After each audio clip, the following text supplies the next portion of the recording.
helping YouTubers, help to helpless, help to poor people, helping YouTubers நாங்க தான் இந்த ஊர்ல இந்த இடத்துல அப்படின்னு அவங்களுடைய நண்பர்கள் எல்லாரையுமே அந்த ஹெல்பிங் இதுக்குள்ள கொண்டு வரது, ஏழைகளை ஒரு மூலதனமாக ஒரு காசு உழைப்பதற்கான பொருளா பார்த்து ஒரு 3 வருஷத்துக்கு முதல் அவங்க இருந்த நிலைமையை வேற மாதிரி இருக்கும். ஆனா 3 வருடம் கழிச்சு லட்சாதிபதிகள், 5 வருஷத்துல கோடீஸ்வரர்கள், 4 மாடி 5 மாடி வீடுகள், கை நிறைய நகைகள், கார்கள் அப்படின்னு உலகத்துல அந்த ஏழைகளுக்கு உதவுறோம் அப்படின்னு வந்தவர்கள். இந்த முக்கியமா இந்த யூடியூப்ல ஹெல்பிங்க கேட்டகரியா வைத்தவர்கள், சோசியல் மீடியால இந்த ஹெல்பிங்க கேட்டகரியா வைத்தவர்கள், அவங்க எல்லாமே ஒரு 5 வருஷத்துக்குள்ள கோடீஸ்வரனா வந்திருப்பாங்க. அதுக்கு காரணமே அந்த ஏழைகளோட கண்ணீர்களும் அவங்களுடைய கதறல்களும் அவங்களுடைய வாழ்க்கையில கஷ்டங்களையும் அவங்க அதோட இதா வச்சு இவனுங்க உழைச்சிருப்பானுங்க. அந்த ஏழைகள் பல பேர் காணாம போயிட்டாங்க. இதற்கு முதல் இருந்த நிலையை விட அவங்க மனதளவுல கூட பாதிக்கப்பட்டிருப்பாங்க. ஏன்னா அதற்கு முதல் இதுல ஒரு தைரியம் ஒன்று வந்திருக்கும், கண்டிப்பா நம்ம உழைப்போம்னு. இந்த கேடுகட்ட கூட்டம் கேமராக்களையும் தூக்கி கொண்டு போனையும் தூக்கிக்கிட்டு நாங்க உதவி பண்றோம் அப்படின்னு வந்ததுக்கு அப்புறம் அந்த மன வலிமை இல்லாம போயிடும். அதுலயும் அங்கே இருக்கிற இளவயது பெண்கள் பிள்ளைகளுக்கு தன்னோட அப்பா இப்படி பிச்சை எடுக்கிறானே, பிச்சை எடுத்ததை வீடியோல ஒருத்தன் காமிக்கிறானே, அது நிறைய பேர் பாக்குறாங்களே, பாடசாலைகளுக்கு போக முடியல, கல்லூரிகளுக்கு போக முடியல, கல்யாணங்கள் பண்ண முடியல அப்படின்னு வாழ்க்கை நாசமானதை தவிர நல்லா வந்ததா சரித்திரம் இல்லை. சரி, அப்ப நான் இந்த ஹெல்பிங் யூடியூபர்ஸ், இந்த உதவி யூடியூபர்ஸோட பித்தலாட்டங்களை பத்தி உலகம் ஃபுல்லா இருக்கிற இந்த கேடுகட்ட 95% கேடுகட்ட பிறவிகள் பணத்துக்காகத்தான் பண்ணுது. அப்ப இவங்களை பற்றிய விடயங்களை நான் இப்ப ஒரு 6 வீடியோக்களை நான் போட்டுக்கொண்டிருக்கேன். அதுல முக்கியமா நிறைய விடயங்கள் நம்ம பேச ஆரம்பிச்சதுக்கு அப்புறம் நிறைய விடயங்கள் மாறிக்கொண்டிருக்கு. பல பேருக்கு பல உண்மைகள் புரிந்து கொண்டிருக்கு. அதுலயும் சில உதவி யூடியூபர்ஸ், ஐயோ நான் எத்தனை பேருக்கு வாழ்க்கையை கொடுத்தேன், எத்தனை பேருக்கு நான் பார்வையை கொடுத்தேன், என்னுடைய கண்கள் என் கண்கள் என்னாச்சு, என் கண்கள், ஐயோ என் மகன் எத்தனை பேருக்கு உதவி செஞ்சாரு, என் மகன் கண்ணை பாருங்கள், என் பிள்ளை உனக்கு இந்த நிலைமையா, அம்மாவை நினைத்து கவலைப்படுகின்றேன், அம்மா கவலையில இருக்காங்க. அதாவது அந்த அம்மா கவலைப்படுற டைம்ல தான் இவன் கேமராவை எடுப்பானா. அதையும் சில கூட்டம் நம்புது. எல்லாமே செட் பண்ணி போட்டு இன்னைக்கு நீ அழுமா இப்படி பண்ணிட்டு செட் பண்ணி போட்டு மானம் கெட்ட பிறவிகள் அப்படி ஒரு செட் பண்ணி எடுக்கும். சிலருக்கு என் அப்பாவுக்கு என்னாச்சு, என் அப்பாவுக்கு மருத்துவமனையில் என்னாச்சு, டாக்டர் என்ன சொன்னாங்க, அப்பாவை நினைத்து கவலைப்பட்ட அக்கா, அப்பாவை நினைச்சு கவலைப்பட்ட அண்ணா, அப்பாவுக்காக நான் டாக்டரிடம் காலில் விழுந்தேன், நன்றி சொன்னேன், ஏழைகளுக்காக நான் உதவி செஞ்சேன், என்னை தேடி வந்த அக்கா, ஜப்பானில இருந்து தேடி வந்த அக்கா, பிரான்ஸ்ல இருந்து தேடி வந்த அக்கா அப்படின்னு சொல்லி எனக்கு இவனுங்க பண்ற ராமா, அதுக்கு வர்ற வியூ, அதை தாண்டி அந்த இவங்க ஒரு அழுறாங்க, இவங்க அம்மாவை அழ வைக்கிறாங்க, அப்பாவை அழ வைக்கிறாங்க, ஹாஸ்பிட்டல்ல இந்த சீட் எல்லாம் காமிக்கிறாங்கன்னு அந்த வெளிநாட்டுல இருக்கிற உறவுகள் என்றவங்க தங்களோட சொந்தங்களுக்கு கொடுத்துருப்பாங்களான்னு தெரியல. ஆனா இதுகளுக்கு மகன் என்று சொல்லி 10 லட்சம் 5 லட்சம் என்று சொல்லி மாதத்துல $50,000 உழைச்சவங்களே இருக்காங்க. அதாவது அப்பனுக்கு சுகம் இல்ல, அப்பன் ஹாஸ்பிட்டல்ல இருக்கான், டாக்டர் தான் காப்பாற்றணும், டாக்டர் நன்றி டாக்டர் என்று காலில் விழுந்து வீடியோக்கள் போட்டதா இருக்கட்டும், என் கண்ணு தெரியாம போச்சு, எனக்கு என்ன ஆச்சு, இந்த பாருங்க குடிசை, இதுதான் நாங்க வாழ்ற வீடு. ஆனா உண்மையிலேயே வேற கல் வீடு இருக்கும். ஆனா குடிசை வீடியோவுக்கு மட்டும் காமிச்சிருப்பான். 4-5 வருஷத்துல பெரிய 3 மாடி 4 மாடி வீடு கட்டி கொண்டிருப்பானுங்க. சரிங்களா? சரி, அப்ப இப்படிப்பட்ட வீடியோக்களை போட்டு ஏமாத்துறவங்க நான் வேற சில நண்பர்கள் இந்த பித்தலாட்டக்காரர்களோட கேவலமான மக்களை ஏமாத்துறாங்க, மகன் என்று சொல்ற உறவுகளை ஏமாத்துறாங்கன்னு போட்டு இந்த விடயங்கள் பல பேர் பேசிக்கொண்டு இருக்காங்க. பல பேர் பல வருடங்களா பேசிக்கொண்டு இருக்கானுங்க இந்த திருட்டு வேலை செய்யற கூட்டத்தை பத்தி. அப்ப நம்மளும் இதை ரீசெண்டா பேச ஆரம்பிச்சதுக்கு அப்புறம் நிறைய விடயங்கள் பல பேர் சம்பந்தப்பட்ட உறவுகளை பல விடயங்களை சொல்லியிருந்தாங்க. மாதம் ஒரு 30 லட்சம், குறைஞ்சது 30 லட்சம் யூடியூப்ல உழைச்சிக்கிட்டு, ஏழைகளை வச்சு உழைச்சிக்கிட்டு, ஆனா நாங்க கொடுக்குற காசுகளையும் வாங்கி கொண்டிருக்கானுங்க. அப்பனுக்கு சுகம் இல்ல, எனக்கு கண்ணு தெரியாம போச்சு, மருத்துவமனை செலவு, கால் தெரியாம போச்சு, கை தெரியாம போச்சு, காருக்கு பெட்ரோல் அடிக்க காசு இல்ல அப்படின்னு சொல்லி எங்கள்கிட்டையும் காசுகள் வாங்கி கொண்டிருந்தாங்க. எங்களுடைய உறவுகளுக்கு கொடுக்காம இதுகள் ஏழைகளுக்கு உதவி செய்துதானே யூடியூப்ல ஏதோ 50,000 உழைக்குங்கள், 1 லட்சம் உழைக்குங்கள் அப்படின்னு நினைச்சு எங்களுக்கு 30 லட்சம் இது மாத வருமானம் யூடியூப்ல. அதாவது இரவு 12 மணிக்கு நான் திரும்ப சொல்ல காரணம், புதுசா எவனாவது வந்தா ஒரு விடயம் தெரியாம என்ன திட்டுவான் இல்ல, நீ பொறாமப்படுற, அது இதெல்லாம் பொறாம இல்லடா. நான் இப்படி சொல்றபடியா பலதுக்கு என்னுடைய உண்மை தெரியாம என்ன அன்சப்ஸ்கிரைப் பண்ணி போட்டு போறவங்க தான் பல பேர். சரி, அதை பத்தி நான் கவலைப்படையில. இரவு ஒரு 12 மணிக்கு 1 மணிக்கான வீடியோ ஏழைகளை வச்சு இவனுங்க போடுவானுங்க. 1 மணித்தாலும் 1.5 மணித்தால வீடியோன்னு. அப்ப காலையில ஒரு 8 மணிக்குள்ள இவனுங்களுக்கு ஒரு 10,000 வியூ, குறைஞ்சது 10,000 வியூ வந்துடும். அப்ப அந்த ஒரு வீடியோலயே $800 $700 வரும். அப்ப மாதம் எவ்வளவுன்றத கணக்கு போட்டு பாரு. அதுவும் சில பேர் 2-3 சேனல்ல வீடியோக்கள் போடுவாங்க. அப்ப ஒரு நாளைக்கு மட்டும் அவங்க ஏழைகளை வச்சு குறைஞ்சது $1,200 படி உழைக்கிறாங்க. அப்ப மாதம் எவ்வளவு கணக்கு போட்டு பாரு. அப்ப 30 லட்சம் மாதம் குறைஞ்சது உழைச்சி இப்ப 3 வருஷம் 5 வருஷத்துக்கு கோடீஸ்வரங்கள். வீடுகளா இருக்கட்டும், கார்களா இருக்கட்டும், வீட்டுல இருக்க எல்லாருக்குமே காரு. சோ டாக்டர்ஸ் இன்ஜினியர்ஸ் வீட்டை கூட அப்படி வந்து இல்ல. ஏன் ஒரு 10 வருஷம் சினிமால இருந்தவங்களுக்கு கூட அப்படி இல்ல. ஆனா இங்க வந்து இவனுங்க எப்படி அப்படின்னா, ஒரு பக்கம் ஏழைகளோட கதைகளை வச்சு இவங்க வீடியோக்கள் போடல. வெளிநாட்டு வியூ 99% வெளிநாட்டு வியூ. அப்ப வெளிநாட்டு வியூ 1 மணித்தால வீடியோனா அந்த வீடியோக்கு வர அட்வர்டைஸ்மெண்ட் எல்லாமே வெளிநாட்டு கம்பெனிகள் கொடுக்கிறது. அப்ப அது எங்கேயோ போகும் அதோட காசு. அப்ப ஏழைகளை வச்சு உழைக்கிறாங்க. அந்த ஏழைகளை வச்சு வீடியோ போடுறபடியா வெளிநாட்டு உறவுகளோட சப்போர்ட் கிடைக்குது. அந்த உறவுகள்கிட்டையும் நடிச்சு கொண்டிருந்தாங்க.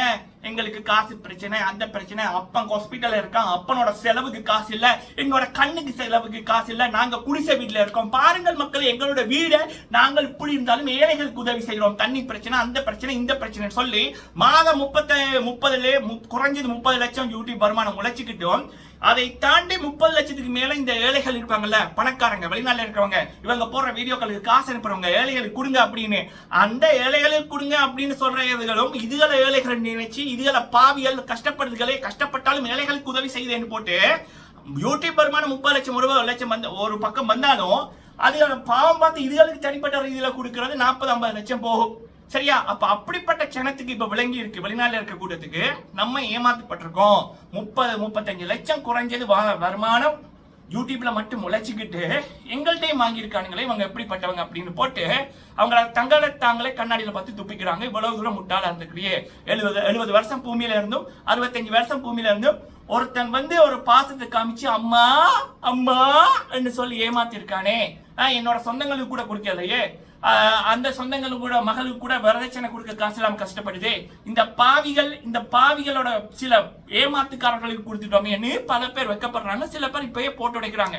அதுல முக்கியமா சில பேர் வந்து, மகன் உங்களுக்கு இப்ப 30 லட்சமா, எப்பயில இருந்து உங்களுக்கு யூடியூப் வருமானம் 30 லட்சம் வருது? 2021 இருந்து வருதா? அப்ப ஏன் மகன் நீங்க எனக்கு சொல்லல? அப்பனுக்கு சோமில்லன்னு சொல்லீங்களே, நான் ஒரு 10 லட்சம் தந்தேனே மகன், அந்த காசை நீங்க ஏன் இப்படி கேட்டீங்கன்னா அடுத்த நிமிஷம் நம்பர் பிளாக். சரியா? சரி, இப்ப இந்த விடயங்கள் பேசுறபடியா பல பேருக்கு அந்த உண்மைகள் தெரிஞ்சிருக்கு. முக்கியமா அந்த வீட்டுல இப்ப பெரியவங்க ஒரு 60 வயசு 40 வயசு 50 வயசுல இருக்கிறவங்க இந்த பாவிகளுக்கு காசு அனுப்புவாங்கல்ல, அப்ப அங்க இருக்கிற பிள்ளைகள், 30 வயசுல இருக்க பிள்ளைகள், 25 வயசுல இருக்க பிள்ளைகள் எல்லாம் இந்த விடயங்களை வந்து அவங்களோட அப்பா அம்மாவுக்கு படிப்பிக்கிறாங்க. இவன் நீங்க எல்லாம் மக்கள் நாயகன் இல்ல, மக்களுக்கு உதவுற பிரவியல் இல்ல, தங்களோட குடும்பத்தை வளர்த்த ஒரு காசு பிசாசுகள் அப்படின்னு அந்த காசுகளையும் வந்து நிப்பாட்டி கொண்டிருக்காங்க. இவங்களோட பக்கம் போகாத, இவங்களோட பேசாத அப்படின்ற ரீதியில. சரியா? மாற்றம் ஒன்றே மாறாதது, பேச பேச பல விடயங்கள் மாறும். அந்த ரீதியில இப்ப இந்த பித்தலாட்டக்காரர்களை பற்றிய உண்மை பல பேருக்கு தெரிஞ்சிருக்கு. பல பேரோட நம்பர்களை இந்த பித்தலாட்டக்காரங்களே பிளாக் பண்றாங்க, ஏன்னா அவங்க கேள்வி கேட்கறாங்க அப்படின்னு. சரி, அப்படி இருக்கக்குள்ள இந்த வீடியோல பேச போற விடயம் வந்து என்ன அப்படின்னா, பருத்தித்துறை, இலங்கை யாழ்ப்பாணம் பருத்தித்துறையில இருக்கிற ஒரு அம்மா அவர்கள், அவங்களுடைய மகள் வந்து இந்தியால சினிமா வாய்ப்புக்காக அவங்க வந்து 2.5 வருஷத்துக்கிட்ட இருக்காங்க. அவங்களோட மகளும் வந்து ஒரு டிவி இதுல ஒரு ஆடிஷனுக்கு போயிட்டு வந்தாங்க. சரிங்களா? இப்ப பாத்தீங்கன்னா பிக் பாஸ் வந்து ஆரம்பிக்க இருக்கு. இந்த பிக் பாஸ்ல காமனர் பீப்புளை வந்து கால் பண்ணியிருக்காங்க விஜய் டிவில. ஸோ கண்டிப்பா அவங்களும் ஆடிஷனுக்கு அவனோட மகளும் போகக்கூடும், அதுவும் டிவில வர சான்சஸ் இருக்கு. சரி, அப்ப அந்த அம்மா வந்து மகளோட தான் இந்தியால அப்பப்ப வந்து போறது. அந்த அம்மா அவர்கள் வந்து ஒரு விடயத்தை சொல்லியிருந்தாங்க, இந்த பொண்ணுக்கும் இந்த உதவி செய்யற யூடியூபர்ஸுக்கும் என்ன வித்தியாசம் அப்படின்ற ரீதியில. சரி, அப்ப அதை பேசுறது மூலம் இன்னும் சில பேருக்கு அந்த ஒரு கண்ணு ஓப்பன் ஆகும் இல்ல, விழிப்புணர்வு வரும் இல்ல, அது ஒண்ணு. அடுத்தது வந்து பாத்தீங்க அப்படின்னா, அதாவது ஒரு பிரான்ஸ்ல இருக்கிற அம்மா அவர்கள், 47 வயது அம்மா அவர்கள், ஒரு கேடுகட்ட மக்கள் நாயகர்கள், அதாவது இந்த ஏழைகளுக்கு உதவி செய்யறோம் என்று சொல்லிக்கொண்டு ஏழைகளோட ரத்தங்களை குடிக்கிற பிறவிகளோட பிறந்த நாளை, அதாவது அதுகளை சோடிக்கிறதுக்காக அவங்களுடைய சீட்டு காசு அப்படின்வாங்கல்ல, சீட்டு போடுறது அப்படின்னு, அது யாழ்ப்பாணத்துல அந்த அம்மா வந்து சீட்டு போட்டிருக்கு. அந்த காசு வந்து கிட்டத்தட்ட 2 லட்சத்துக்கிட்ட வந்திருக்கு போல இருக்கு. அந்த சீட்டு காசை சில கேடுகட்ட பிறவிகளோட பிறந்த நாளுக்கு சோடிப்பதற்கு, அதாவது இப்ப கல்யாண வீட்டுக்கு சோடிக்கிறது பிரச்சனை இல்லை, கல்யாணம் பண்றது ஒரு கத்தம் பண்றது, இல்ல அது பிடிக்கல அப்படின்னா ரெண்டாவது தடவை பண்ணலாம். ஒரு வாழ்க்கை உனக்கு பிடிச்ச மாதிரி வாழு, பிடிக்காத வாழ்க்கையில சண்டைப்பட்டு சாவான, அதை விட வாழ்றது மேல். சரிங்களா? பட் ஓகே, இப்போ கமல்லையே கல்யாணம் அப்படின்றது ஒரு பண்றது தானே அப்படின்னு போட்டு அதை பெருசா சோடிச்சு பண்ணுவாங்க, வழக்கம். அதுக்கு செலவழிக்கிற பிரச்சனை இல்லை. ஆனா சில பிறவிகள் எதுக்கு பிறந்ததுன்னே தெரியாது, அதுகளோட பிறந்த நாளுக்கு வான வேடிக்கையா இருக்கட்டும், 10-15 கேக் வெட்டுறதா இருக்கட்டும், காசுகள் குவிகிறது, டாலர்ஸ் பவுண்ட்ஸ் என்று குவிகிறதா இருக்கட்டும், அதை தாண்டி அது கல்யாண வீடு மாதிரி சோடனைகள், வான வெடிகள், அதுக்கப்புறம் அந்த சர்ப்ரைஸ் கிஃப்ட். யாருடா நீங்களா உண்மையிலேயே என்னடா பண்ணீங்கன்னு இப்படி வாயில நல்லா வருது. சரி, அப்ப அதுகளை சோடிக்கிறதுக்காக அந்த அம்மாக்காரி வந்து பண்ணியிருக்கா. 47 வயசு, பிரான்ஸ்ல இருக்க அம்மாக்காரி. அந்த சீட்டு காசு இருக்கு, இலங்கையில போடுற அந்த சீட்டு காசை இந்த பிறவிகளை சோடிப்பதற்காக செலவு பண்ணியிருக்கு. இப்ப இந்த விடயங்கள் பேசப்படுது இல்ல, இதுகளோட வண்டவாளங்கள் தண்டவாளங்கள் வருது இல்ல. அப்ப அதை வந்து பார்த்துட்டு அந்த பிரான்ஸ்ல இருக்கிற அக்காக்காரி, 47 வயசு அக்காக்காரியோட இன்னொரு சகோதரி, அவங்கலாம் இங்க சீட்டு போட்டிருக்காங்க யாழ்ப்பாணத்துல. அந்த சகோதரியோட மகள் 23 மகளுக்கு வந்து சொல்லியிருக்காங்க. அந்த மகள் பிரான்ஸ்காரி. இப்ப நம்ம வீடியோக்கள் பாக்குறாங்க போல இருக்கு. அப்ப இல்ல அவங்களுக்கு அவங்களோட வேற ஒரு பார்த்தவங்க இந்த வீடியோக்கள் அனுப்பியிருக்காங்க போல இருக்கு, இந்த பிச்சலாட்டக்காரங்களை பத்தி. 30 லட்சம் குறைஞ்சது வருமானம் யூடியூப்ல உழைக்கிறவங்களுக்கு நீ எதுக்கு இப்படி செலவு பண்ணான்னு மகள் தாய்கிட்ட சண்டை பிடிச்சிருக்காங்க. சரிங்களா? இனிமேல் இந்த பிசாசுகள் பக்கம் நீ வந்து பேசவும் கூடாது, இதுவரைக்கும் நீ கொடுத்த காசை வாங்கியடு அப்படின்றதுல அங்கால ஒரு பக்கம் இது போய்கொண்டிருக்கு. இந்த விடயங்களை இந்த காணொலியில பார்க்கலாம். நீங்க போடுற லைக்கு பல பேருக்கு இந்த வீடியோவை கொண்டு போய் சேர்க்க உதவும். முடிந்தா லைக் பண்ணுங்க, ஷேர் பண்ணுங்க, பல இடங்கள்ல ஷேர் பண்ணுங்க. சரிங்களா மக்களே? ஒரு டைம் நம்ம வாழ்ந்த வாழ்க்கையில இந்த பிறவிகளுக்கா நம்ம செலவழிச்சோம், இந்த பிறவிகளையா நாங்க மகன் என்று சொன்னோம், மகள் என்று சொன்னோம், இப்படி நம்மளை ஏமாத்திருக்காங்களே அப்படின்னு நம்ம கண்ணாடியை பார்த்து நம்மளே கேட்கிற மாதிரி வரக்கூடாது. சரிங்களா? காசு செலவழிக்கிற பிரச்சனை இல்லை, எவ்வளவு பேர் இருக்காங்க கஷ்டப்படுறவங்க, அவங்களுக்கு செலவு பண்ணுங்க. நீங்களா போய் செலவு பண்ணுங்க, இல்ல உங்களோட உறவுகளுக்கு கொடுங்க, இல்ல நாட்டுக்கு செலவழிங்க, நாட்டுக்கு ரோட் போடுறதுக்கோ அதுக்கோ செலவழிங்க, அது புண்ணியம். ஆனா நடுவில் ஒரு புரோக்கர் போக வேலை பண்றவனை கொண்டு வந்து வேலிகிரி பண்றான் அப்படிப்பட்ட பிறவிகளை கொண்டாடுறதுல என்ன இதன்னு எனக்கு தெரியல. சரி, ஓகே, இந்த விடயம் தான் இந்த வீடியோல பார்க்க போறோம். ஸோ அதுக்கப்புறம் வந்து நான் வன்னி விலோக் அவர்கள், சகோதரர் அவர்கள், சகோதரி அவர்கள், அவங்கள நான் ஒரு இன்ஸ்பிரேஷனா பாக்குறேன். நான் அவங்கள புகழ்ந்துதான் சொல்றேன். அவங்க யூடியூப்ல கஷ்டப்பட்டு தான் உழைக்கிறாங்க, அவங்களுக்கு நல்ல வருமானம் வரும். ஆனா அவங்களோட 100% எஃபெக்ட் இருக்கு. உலகத்திலேயே பயங்கரமான ஒரு கஷ்டமான எஃபெக்ட்னா குக்கிங் பண்றது. சரியா? அதுவும் வீடியோல போடணும்னா அதுவும் பேசணும், குக் பண்ணணும்.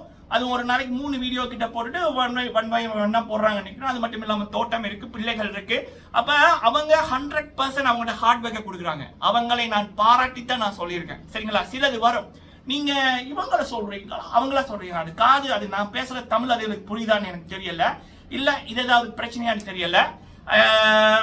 சிலது ஒருவேளை அந்த சில மக்கள் நாயகர்கள் இருப்பாங்கல்ல, அவனுங்களே வந்து சில பேர் அடுத்த மேல பழிய போறது பாக்குறாங்களான்னு தெரியல. வன்னி விலோக் வந்து best example for the hard work and dedication. அதனாலதான் அவங்களோட வீடியோக்கள் பல பேர் பாக்குறாங்க, அவங்க நல்லா இருக்காங்க. அவங்கள போல ஒரு கைய உழைச்சி போடுறதோ இல்ல உங்களோட மூஞ்சியை மட்டும் காமிச்சு பேச்சோ இல்ல வேற ஏதோ பண்ணுங்க, பிரச்சனை இல்லை. ஆனா ஏழைகளுக்கு உதவுறோம்னு போட்டு ஒரு ஏழையோட கதையை வச்சு ஒரு நாளைக்கு $800 உழைச்சிக்கிட்டு அதுக்கப்புறமும் அவங்களுக்கு உதவி செய்யறதுக்கு வெளிநாட்டுல இருந்து தான் காசு அனுப்பணுமா? ஃபிக்ஸ்ல ஓன் இந்த ஹெல்பிங் யூடியூபர்ஸ்க்கு ஓன் ஃபிக்ஸ்ல கோடிக்கணக்கில் காசு இருக்கும். அதை எடுத்து கொடுக்க மனசு வராது. அவங்கள வச்சு போடுற வீடியோல $800 கிட்ட வரும், அதை கொடுக்க இது வராது. ஆனா இன்னொருத்த அனுப்புற வரைக்கும் அதை வந்து பண்றது, எல்லா சோசியல் மீடியாலையும் போட்டு காசு உழைக்கிறது. அதுக்கப்புறம் இன்னொருத்தன் காசு வந்ததுக்கு அப்புறம் அந்த காசை கொடுக்க போறதுக்கு இந்தாங்கம்மா இந்த அக்கா உங்களுக்கு காசு இருந்தாங்க அப்படின்றது, அப்புறம் திரும்ப போறது, இப்ப எப்படிமா இருக்கீங்க அப்படின்னு போறது. அப்போ ஒரு குடும்பத்தை வச்ச குறைஞ்சது ஒரு 5 வீடியோ போட்டு ஒரு வீடியோக்கு $800 படி $4000 கிட்ட உழைக்கிறாங்க. அப்ப இப்படி இதெல்லாம் எப்படிப்பட்ட பிறவிகள், இதுகள் பண்ற தொழிலுக்கு என்ன பேர்? அப்ப நான் சொல்றது இப்படிப்பட்ட கேவலமான பிறவிகள், அதாவது இப்படி மக்களை ஏமாத்துறவங்களை தான் வன்னி விலோக் அவங்க 100% எஃபெக்ட் கொடுக்குறாங்க. பல பெண்களுக்கு வந்து ஒரு இன்ஸ்பிரேஷன், பல வீட்டில் இருக்க ஹவுஸ் ஒய்ஃப்ஸுக்கு வந்து ஓகே நம்மளும் இப்படி பண்ணலாம் என்று வன்னி விலோக்கை பார்த்து பல சகோதரிகள் குக்கிங் சேனல் ஆரம்பிச்சு வெரி சக்சஸ்ஃபுல்லா இருக்காங்க. இலங்கையில மட்டும் எனக்கு தெரிஞ்சு கொலம்போல ஒரு சகோதரி இருக்காங்க. சென்னையில வன்னி விலோக் அவர்களை பார்த்து தமிழ்நாட்டில் 2 சகோதரிகள் சேனல் வந்து பண்றாங்க. சொல்லப்போனா வன்னி விலாக் ஒரு டிஷ் வந்து போட்டாங்க அப்படின்னா 3வது நாள் அதே டிஷ் அவங்க வந்து பண்ணுவாங்க. பட் அது பிரச்சனை இல்லை, அது டிஃப்ரெண்டா இருக்கும். லேர்னிங் அது பிரச்சனையே இல்லை, கொப்பியா அடிக்கிறது இல்லை. அவங்க போட்டதை திரும்ப அப்லோட் பண்ணாதான் தப்பு. ஆனா அவங்க பண்ண மாதிரி இவங்க பண்றது தப்பு இல்லை. ஸோ வன்னி விலாக் சிறந்த உதாரணம். இந்த தமிழ் புரியுது இல்லை சிலதுக்கு, இந்த தமிழும் புரியலைன்னா ஒன்னு என்ன பண்ணது தெரியல. இங்கிலீஷ்ல சொல்றோம்னா சொல்லுங்க, அடுத்த வீடியோ இங்கிலீஷ்ல போடுறேன். சரியா? ஓகே. சரி, இந்த வீடியோல 2 விடயம். ஒன்னு வந்து பருத்தித்துறை, யாழ்ப்பாண பருத்தித்துறையில பிறந்த அம்மா அவர்கள் சென்னை தமிழ்நாட்டில் இருக்கிறவங்க. மேபி அவங்க யார் அப்படி என்பது உங்களுக்கு, ஒருவேளை அவங்களோட மகள் பிக் பாஸ் சீசன் 10க்கு செலக்ட் ஆனாங்க அப்படின்னா அந்த அம்மா கிராண்ட் லான்ச்ல வருவாங்க. அம்மா பாத்தீங்கன்னா நீங்க இந்த விடயங்களை எல்லாம் போட்டு உடைச்சிருங்க, உலகமே பார்க்கட்டும். முடிஞ்சா பேர்களையும் சொல்லி போட்டுருங்க, சரிங்களா? ஸோ அப்ப அந்த அம்மா அவர்கள் வந்து இப்ப இந்தியாவில் வந்து நேற்று ஒரு விடயம் ட்ரெண்டிங். இந்த விஷ்ணு பிரியா அப்படின்னு ஆந்திரா தெலுங்குல வந்து ஒரு ஆங்கர் இருக்காங்க, ஃபேமஸ் ஆங்கர். அவங்க வந்து ஓகே ஒரு ஆக்ட்ரஸ், ஒரு டான்சர், ஒரு கான்டென்ட் கிரியேட்டர், யூடியூபர், இன்ஸ்டாகிராமர் அப்படின்னு எங்கெங்க சோஷியல் மீடியாவில் உழைக்க முடியுமோ உழைக்கிறாங்க, டிவியில் ஒர்க் பண்ணுறாங்க. அப்போ இன்ஸ்டாகிராமில் சப்ஸ்கிரிப்ஷன் ஒன்லி அப்படின்றது, சப்ஸ்கிரிப்ஷன் ஒன்லி அப்படின்னு. அப்போ அதில் மாதம் 3000 ரூபாய் என்னவோ கட்டுனா அவங்களுடைய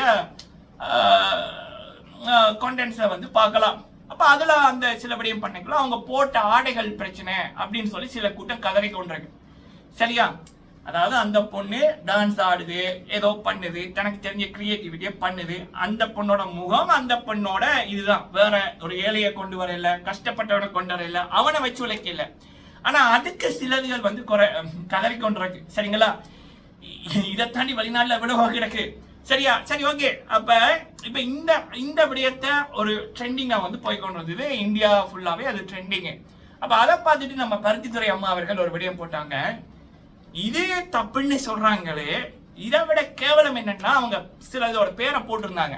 சில அந்த ஹெல்பிங் யூடியூபர்ஸ் வந்து 4-5 வருஷமா ஏழைகளோட கண்ணீர்களையும் கதறல்களையும், அவங்களுடைய வீடுகள், அவங்க சம்பந்தப்பட்ட விடயங்கள், பெண் பிள்ளைகள் இருக்கிற வீட்டை கூட 10-12 தடவை கிட்ட போகுதுகள், போய் வந்து வீடியோ எடுத்து போடுதுகள். சொந்த தங்கச்சியா இருந்தா இப்படி பண்ணுவீங்களாடா அப்படிங்கிற இதுல வேற ஒரு வேட்டை போட்டு கேட்டிருந்தாங்க. அப்ப இப்படிப்பட்ட பிறவிகள் அந்த காசுல உழைச்சு கோடீஸ்வரன்களா இருக்கைக்குள்ள, அதுவும் மானம் ரோசம் சூடு சொரணை இல்லாமலே ஜிங்கிச்சான்னு சுத்தி கொண்டு தெரியக்குள்ள, ஏழைகளோட கண்ணீர்களை வச்சு உழைச்ச இதுல பல விடயங்கள் அதுகள் பண்ணைக்குள்ள, அதுகளே வெட்கப்படாம இருக்கைக்குள்ள, அதுகளே சில பேர் கேள்வி கேட்காம இருக்கைக்குள்ள, இந்த பெண் வந்து இந்த இன்ஸ்டாகிராம்ல சப்ஸ்கிரிப்ஷன் ஒல்லியில அந்த பெண்ணோட முகம், அந்த பெண்ணோட குரல், அந்த பெண்ணோட நடனம், அந்த பெண் காசுல வாங்கின ஆடை, அதை போட்டுட்டு பண்ணுது. அதுவும் சப்ஸ்கிரிப்ஷன் ஒல்லி. அந்த பொண்ணா நீ வா பாரு அப்படின்னு சொல்லல, இவனுங்களா போய் பண்றாங்க, அவங்க வந்து காசு கட்டுறாங்க, அதுக்கப்புறம் அந்த கொண்டங்களை பாக்குறாங்க. இத கேள்வி கேட்கிறவனுங்க ஏண்டா இப்படிப்பட்ட சில ஏழைகளை வச்சு உழைக்கிற கேடுகட்ட மானங்கட்ட பிறவிகளை கேள்வி கேட்கலையே அப்படின்ற இதுல பல பேரோட பேரை போட்டு அவங்க வந்து போட்டிருந்தாங்க. அதே நேரத்தில் இப்ப சில பிறவிகள் என்ன அப்படின்னா, மக்களை ஏமாத்தி போட்ட பல வீடியோக்களை பிரைவேட்ல போட்டுட்டு இந்த ஹெல்பிங் யூடியூபர்ஸ்ன்றது, ஐயோ அப்பாவை காப்பாத்துங்க டாக்டர் காப்பாத்துங்க, அப்பாவின் நிலைமையை நினைச்சு அக்கா கவலைப்பட்டாங்க, அண்ணா என்னென்ன சொல்லல, திடீர்னு வந்தான் அண்ணா, அப்பா எங்களுக்கு சொன்னது என்ன, எனக்கு கண்ணு தெரியாம போச்சு, ஏழைகளுக்கு உதவி செய்த என் மகனுக்கு கண்ணு தெரியாம போச்சு, அப்புறம் பாம்பை கண்டன் பேய கண்டன், இப்படி போட்ட வீடியோக்கள் பிறகு பிரைவேட்ல போயிருக்கு. சரிங்களா? அப்ப அதையும் போட்டு வச்சிருந்தாங்க, எவன் எதை பிரைவேட்ல போட்டது அப்படின்னு. சரிங்களா? உங்களோட கண்ணில் பட்டுச்சுன்னா நீங்களும் முடிஞ்ச அதை பத்தி பேசுங்க. சரிங்களா? இது வந்து ஒரு விடயம், இந்த ஹெல்பிங் யூடியூபர்ஸோட பித்தலாட்டங்களை பத்தி வெளிப்படையாவே உடைக்கப்படுகின்ற உண்மைகள். அடுத்தது வந்து பாத்தீங்க அப்படின்னா, நம்ம 47 வயது பிரான்ஸ் அம்மா அவர்கள், அந்த எனக்கு புரியல மக்கள், இந்த ஹெல்பிங் யூடியூபர்ஸ், சரி அதை இன்னொரு வீடியோல நம்ம பேசுவோம்.